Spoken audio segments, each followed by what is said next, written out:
देश भर की तरह जम्मू कश्मीर में भी गणतंत्र दिवस धूमधाम से मनाया गया।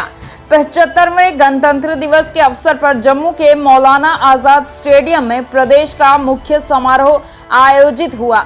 यहां उपराज्यपाल मनोज सिन्हा ने राष्ट्रीय ध्वज फहराया और परेड का निरीक्षण करते हुए सलामी ली।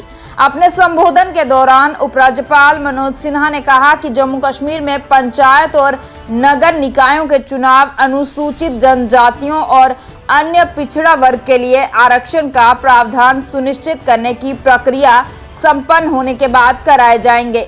उन्होंने कहा कि जम्मू संभाग में बसे पश्चिमी पाकिस्तान से आए नागरिकों को जमीनों के मालिकाना अधिकार दिए जाएंगे। उपराज्यपाल ने कहा कि जम्मू कश्मीर में आतंकवाद अपनी आखिरी सांसें ले रहा है और सरकार उग्रवाद को प्रदेश से पूरी तरह से खत्म करने के लिए प्रतिबद्ध है। मार्च पास्ट में सेना, CRPF, JKP, SSB, NCC cadet, स्कूली छात्रों सहित अन्य टुकड़ियां शामिल हुई। वहीं जम्मू कश्मीर कला संस्कृति एवं भाषा अकादमी की ओर से स्कूली बच्चों और कलाकारों ने देशभक्ति गीतों पर रंगारंग व सांस्कृतिक प्रस्तुतियां दी। गणतंत्र का स्वरूप लिया था। इस पावन पर्व पर मैं देश के लिए सर्वोच्च बलिदान देने वाले वीरों, स्वतंत्रता सेनानियों एवं नीति निर्माताओं को नमन करता हूं। आज मैं Jammu Kashmir police, arm forces तथा केंद्रीय सुरक्षा बलों के उन सभी शूरवीरों को भी श्रद्धांजलि अर्पित करता हूं, जिन्होंने राष्ट्र की एकता, अखंडता अक्षुण्ण रखने में अपने जान की बाजी लगाई। मैं उन सभी बहादुर जवानों को भी कोटिशः नमन करता हूं, जो बर्फीले पहाड़ों, जंगलों में सरहदों की हिफाजत कर रहे हैं और जिनके त्याग, साहस, दृढ़ निश्चय से हमारा प्यारा तिरंगा गगन में ऊंचा लहरा रहा है। जम्मू कश्मीर पुलिस का सेवा, साहस और त्याग तथा बलिदान का एक लंबा इतिहास रहा है। पूरे देश में जम्मू कश्मीर पुलिस ने कर्तव्य परायणता और दक्षता के उच्च मानदंड स्थापित किए हैं। जम्मू कश्मीर अपने पैरों पर खड़ा होने में सफलता प्राप्त कर सका है। नई पीढ़ी के लिए नया समाज यह सन 2024 का मुख्य संकल्प रहा है। जम्मू कश्मीर का नया समाज विकसित देशों के समूह में अपना उचित स्थान हासिल करने के लिए तेजी से आगे बढ़ रहे भारतवर्ष को अपने कौशल, ज्ञान और संसाधनों से नया बल प्रदान करे, ऐसी कोशिश हो रही है। G20 की सफल बैठक ने एक तरफ जहां संपूर्ण दुनिया को जम्मू कश्मीर की आर्थिक मजबूती, व्यावसायिक क्षमता, सांस्कृतिक समृद्धि एवं पर्यटन की संभावनाओं से परिचित कराया है, तो वहीं दूसरी तरफ मानवता के दुश्मनों और आतंकवाद के सरपरस्तों को करारा जवाब भी दिया गया। पड़ोसी मुल्क के इशारे पर चल रहे आतंकवाद के इकोसिस्टम और नापाक छद्म युद्ध पर अंतिम प्रहार करने की कोशिश हो रही है।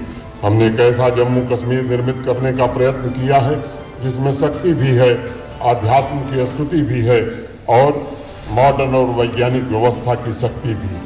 पिछले 4-5 वर्षों में सामान्य जनजीवन से लेकर अर्थव्यवस्था का जिस प्रकार कायाकल्प हुआ है, उसने ये साबित किया है कि आध्यात्मिक ऊर्जा की अभूम संकल्प और साधना को जोड़कर असंभव को भी संभव बनाने की ताकत रखती है। आदरणीय प्रधानमंत्री श्रीमान नरेंद्र मोदी जी के नेतृत्व में पिछले 3 महीने से विकसित भारत संकल्प यात्रा अभियान द्वारा ऐसे लाभार्थियों की तलाश की जा रही है जो किसी कारणवश उन योजनाओं का लाभ प्राप्त करने से चूक गए। आज इस यात्रा का आखिरी दिन है और मुझे अत्यंत प्रसन्नता है कि इस अभियान में भी जम्मू कश्मीर ने देश के अग्रणी राज्यों की तरह काम किया है। इस यूनियन टेरिटरी के लगभग 40 लाख से ज़्यादा लोगों ने इस यात्रा में भाग लेकर एक नया कीर्तिमान स्थापित किया है और आज की आकर्षक परेड में इस अभियान की सफलता की झांकी को भी शामिल किया गया है। प्रिय भाइयों और बहनों, हमारे लोकतंत्र की असली ताकत पूरी तरह से प्रतिबद्ध था, लेकिन एक संवैधानिक आवश्यकता थी अन्य पिछड़ा वर्ग के लोगों को आरक्षण देने की।